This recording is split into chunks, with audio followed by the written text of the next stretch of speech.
From the headquarters of Telesur English in Caracas, Venezuela, I'm Carla Gonzalez, and this is From the South.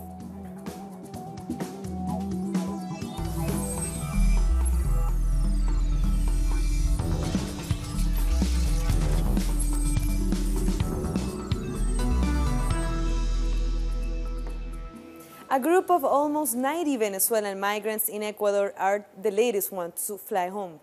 A special plane was laid out by the Venezuelan government as part of its Back to the Homeland plan. Our correspondent Denise Herrera was at the airport in Quito as they boarded.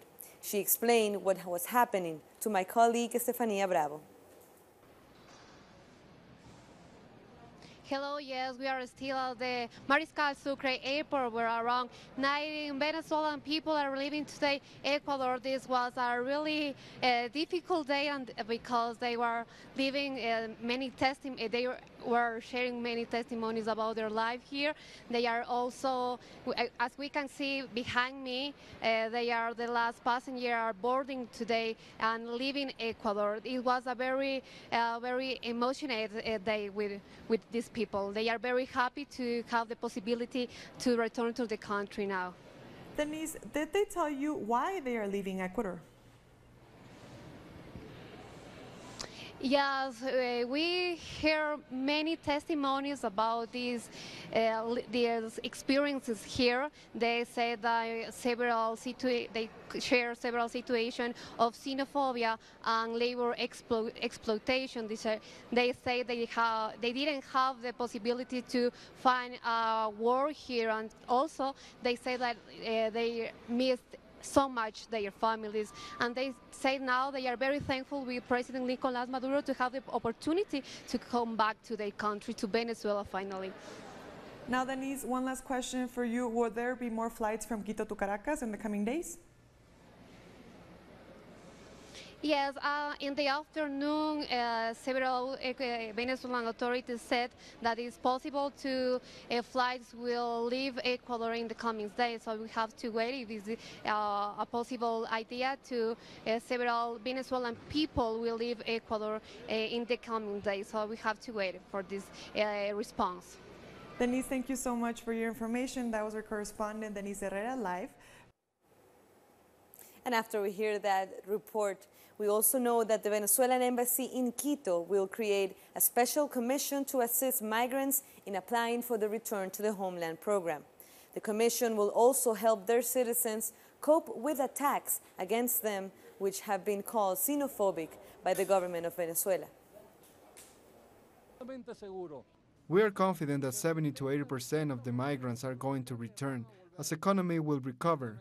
Anyways, we want to denounce an international campaign aimed at presenting migration as a humanitarian crisis. A humanitarian crisis means war, general famine, or persecution. That is not the situation in Venezuela. Venezuela is dealing with an economic war. We're suffering attacks against our economy. We also want to denounce the xenophobia promoted against our migrants. Venezuela's representative at the Organization of American States has rejected a session held this Wednesday to talk about Venezuelan migration. Samuel Moncada said the meeting was an attack on Venezuelan sovereignty. A number of countries wanted to use the extraordinary session to invoke the democratic charter of the OAS against Venezuela. Thank you very much. We reject the call for this extraordinary session of the Permanent Council, and again regret the recurring practice of this organization of not consulting at any time or opinion. Once again, this is a sign of hostile and unfriendly attitude of those who called this meeting towards Venezuela. We want to record the vigorous rejection by our Bolivarian Republic of Venezuela of this meeting. It is again being used as a platform to attack our country through a selective and clearly politicized approach to Venezuelan reality. So, we also want to make clear that we reject the meeting, its results, its decisions, and anything else that comes out of it. This will not be applied and will not be of no consequence for us. The ELN has freed 3 soldiers in an attempt to restart peace talks with Colombia's new government. The 3 soldiers were detained by the ELN in early August. On Tuesday, the group announced that it would release the detained, despite that the government has not given securities for the process, according to them.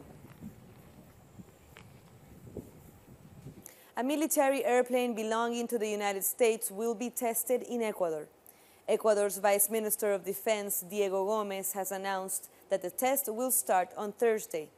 Gómez says the operation will increase the coordination of both countries in the fight against crime. But critics say Ecuador is giving up on its sovereignty. Guatemala has banned the head of the Commission Against Impunity, Iván Velázquez, from entering the country. President Jimmy Morales expelled the UN mission over the weekend. According to Morales, the head of the commission is, quote, a threat to national security. The decision to expel the commission has sparked protests. Social organizations have criticized the president for trying to derail the corruption investigation involving him.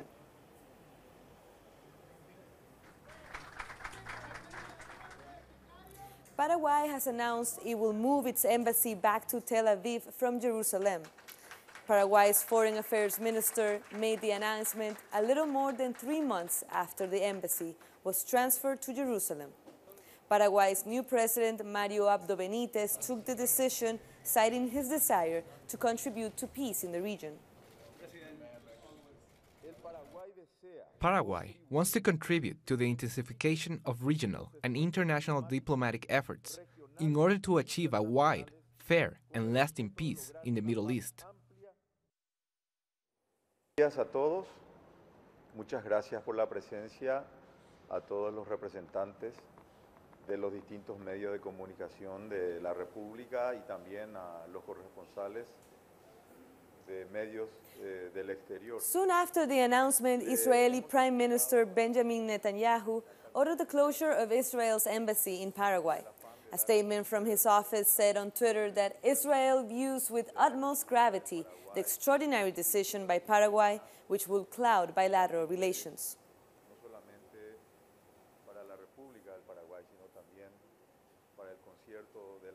Our correspondent in Paraguay, Osvaldo Sayas, has more details.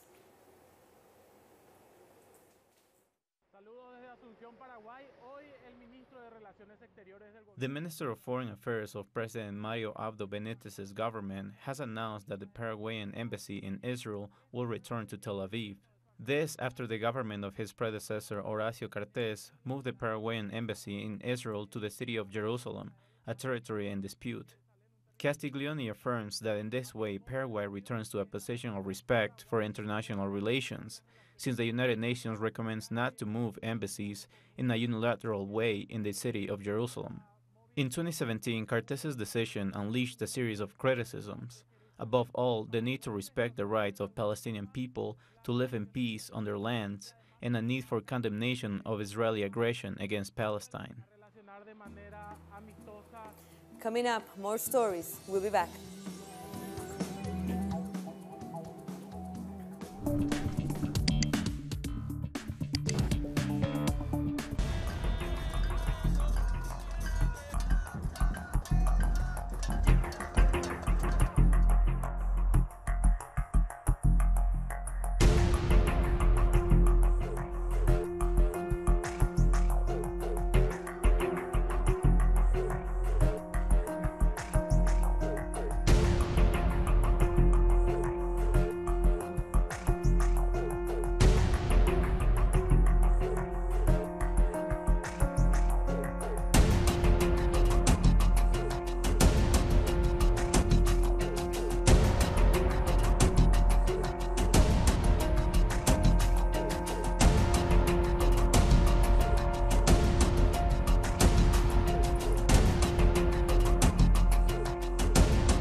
We are always there tracking the news.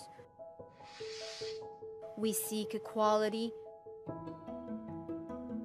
We defend the truth. It's a hard job, but we are not alone. We count on a new ally.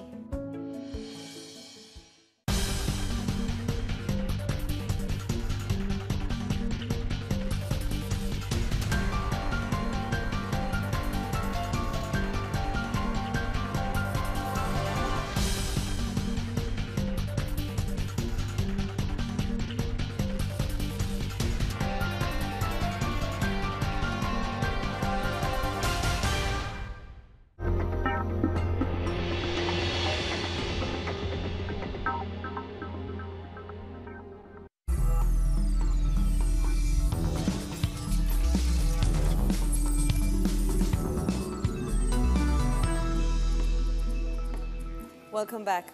We continue with our top stories. At the UN Security Council's Russia, China have demanded that the U.S. respect the sovereignty of Nicaragua. They stated that the country is not a threat to international peace and that therefore the issue of Nicaragua should not be submitted to a discussion of any kind. They demanded respect for the nation's self-determination. Russia's diplomatic mission at the UN also tweeted that if the U.S. really wants to help Nicaraguans, it should lift the economic sanctions. Russian Representative Vasily Alexievich said that Washington must abandon its colonialist acts, such as the NICA Act, and the end of the temporary protection stay for migrants.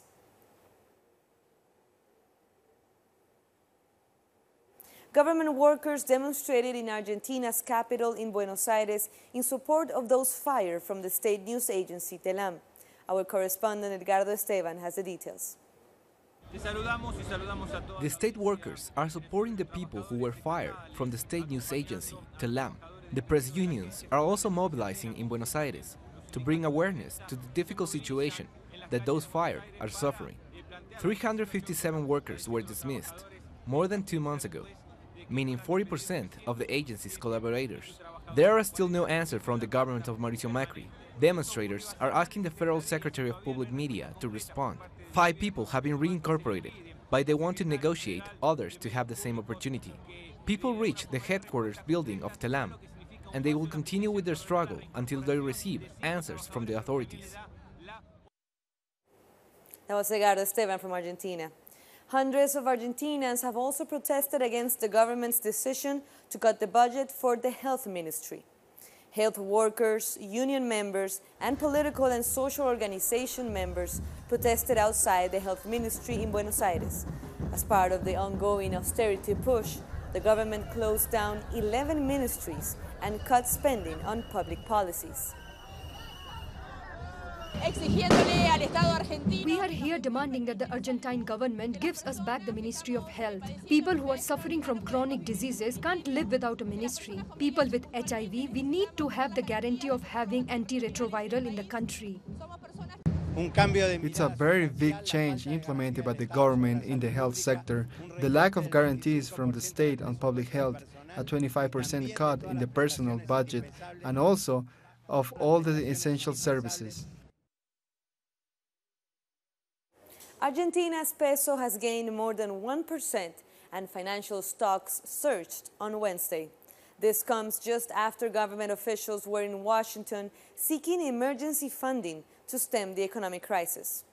Argentinian Finance Minister Nicolás Duhovny met the head of the IMF, Christine Lagarde, in Washington on Tuesday. They were expected to talk about new conditions for the fund to speed up payments on a $50 billion deal.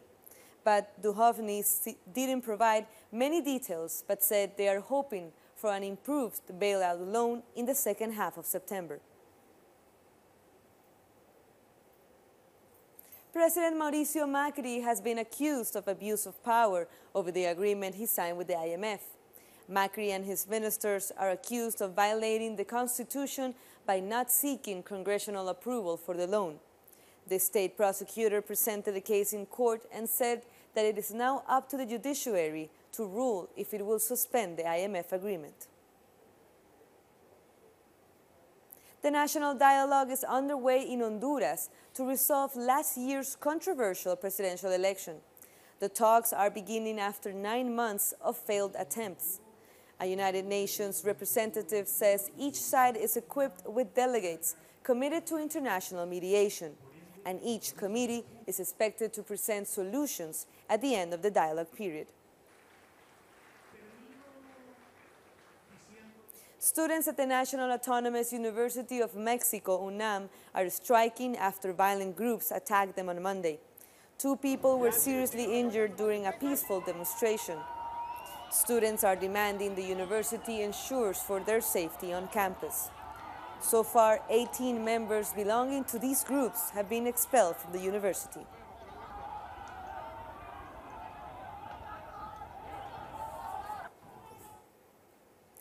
These demonstrations are happening as the 50th anniversary of the Tlatelolco student massacre approaches. On October 1968, a student demonstration was violently suppressed, leaving around 400 people dead. Over 1,300 protesters were arrested. Guyana's teachers' strike is in its 3rd day. Since Monday, students have been turned away as teachers failed to show up for classes. Teachers again gathered in front of the Education Ministry to continue these protests. They're asking for a 40% wage increase, which the government says is too expensive to pay.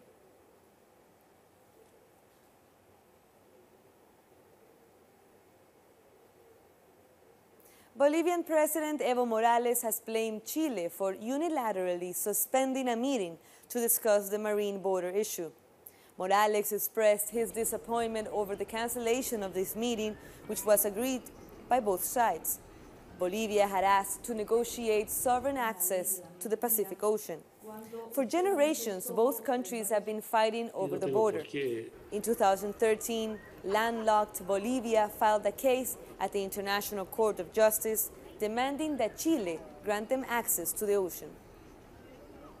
Chile, unfortunately, has a policy of delay. These meetings were planned ahead from both the sides. Why so many commitments? Why there have been so many offers and even OAS resolutions for Bolivia to get a sovereign corridor to the Pacific Ocean?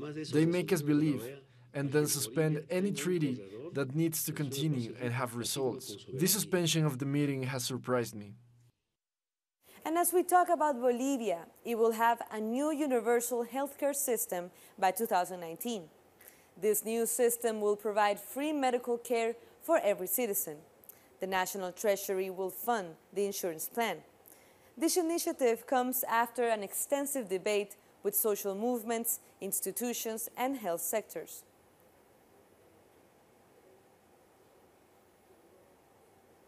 We'll take one last short break, but stay with us.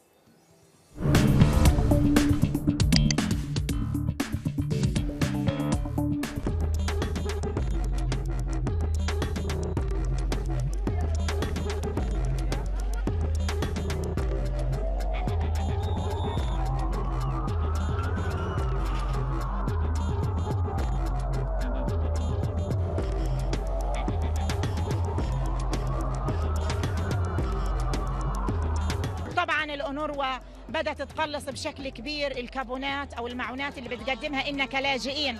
إذا أنت بدك تنهي حق كلاجئ فلسطيني يعني معناته أنت بتنهي حقي كأني إلي أرض أو إلي حق أنا لازم أطالب فيه. إذا أنت بدك تنهي حقوق أبسط الحقوق بتقدمها إنك كأونروا في قطاع غزة فأنت رجعني على أرضي وعلى بلدي وساعتها ما بدي منك مساعدة. إحنا بنحب نوصل هذه الرسالة وبقوة كمان للأمم المتحدة وللأونروا بالذات.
Thanks for joining us again. Now to other stories.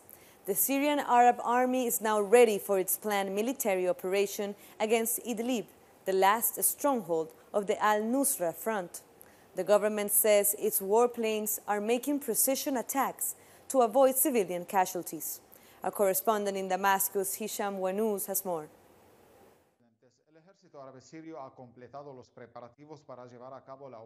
The Syrian Arab Army was completed its preparations for military operations against the terrorism in the al-Nusra Front, which operate in Idlib, the last bastion of Syria. It should also be noted that Syria and Russian warplanes are bombarding al-Nusra positions in the north and northwest of Hama, destroying their military equipment and sabotaging their operations. They say that this bombing is selective to avoid civilians' death. They have also opened humanitarian escape routes to evacuate civilians from terrorist territory. These actions run counter to the claims of the United States government and the UN that these actions endanger the civilian populations. The Syrian government says that its intention is to save the citizens and to liberate the province of Idlib with the support of Russia. Yet the US and its allies threaten to attack Syria under the false excuse of chemical weapons. In addition, Israel attacks on the Syrian army continue, but have failed, while the US-Israeli support for terrorists continues. Evidence of this are the stores of Israel weapons that the Syrian army managed to find in the newly liberated areas of southwestern Syria. That was Hisham Wanous from Syria. In Afghanistan, a double suicide bombing at a wrestling club in Kabul has killed at least 20 people and injured 70 this Wednesday. After a suicide bomber killed 4 people in the club, and then a second bomber in a car attacked emergency services responding to the incident. The neighborhood is home to many members of the Hazara minority. I was training in the wrestling club when suddenly I heard firing of bullets. My friend said it was firing and ran to open the door the moment we heard the sounds of explosion. I saw that all people, including youths, were spread around the scene of suicide attack. The China-Africa Cooperation Summit has concluded, and many African leaders praised the outcome.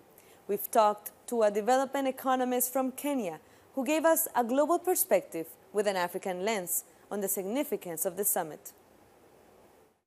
I think the significance of FOCAC is that it came during a time when Sino-African relations were really being scrutinized in the context of debt. We've always seen Sino-African relations being scrutinized, particularly by Europe and North America. And I think the signal that the Chinese government wanted to communicate to Africa first and to the world second is that they have a smart way and they're beginning to come up with the solutions to some of the problems that are emerging in Sino-African relations. And I think that was very important in terms of helping people understand that the engagement between China and Africa is not static, that it's always evolving, and that will be the way it will continue to be going forward. And she told us that she also does not believe that China is engaging in any sort of debt trap and its diplomacy. On the contrary, she says it is the African governments who have an appetite for debt. So the debt trap diplomacy narrative is just the newest version of the xenophobic narrative. So as an economist sitting in Africa, I'm like, well, what will the next one be? Because as I said before, this xenophobic narrative seems less concerned with what Africa is going through and seems more focused on painting China as the bad guy, because there seems to be this ideological warfare for the hearts and minds of Africa. And with that, we come to the end of this news brief. But this and many other stories, you can find them on our website at telesurtv.net/English. And you can also join us on social media, on Facebook, Twitter, and Instagram. For Telesur English, I'm Carla Gonzalez. Thank you for watching.